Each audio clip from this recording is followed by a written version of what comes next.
ওই ছবিটা দিকে দিকে ছড়িয়ে পড়েছে আর কি, এইটাই আপনাদেরকে বললাম। এবার মঞ্চে আবৃত্তি করতে আসছে সমৃদ্ধি চক্রবর্তী। সমৃদ্ধি চক্রবর্তীর পর অভিজিৎ রায়কে স্বরচিত কবিতা পাঠের জন্য প্রস্তুত থাকতে অনুরোধ করছি।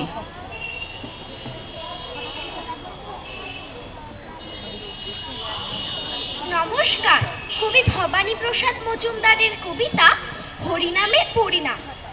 আমার পাখি আজব পাখি, করবে হরিনাম। দেখে যান গো বাবু মশাই, 100 টাকা দাম। এই ছেলেরা চুপ করে থাক, করিস নে শোরগোল। বল তো পাখি বল, একবার বলো হরি বল। সত্যি পাখি বল হরি বল, বলেই দিল জোরে। বংশীবাবু 100 টাকায় নিলেন খাঁচা ধরে। বাড়ি ফিরেই সব্বাইকে জড়ো করলেন ডেকে।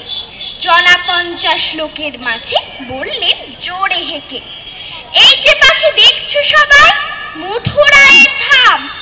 এই পাখিটাই দেখতে যেমন, করবে হরিনাম। এই ছেলেরা চুপ করে থাক, করিস নে শোরগোল। বল তো পাখি বল, একবার বলো হরি বল। পাখি কিছুই বলে না তো, চুপটি করেই থাকে।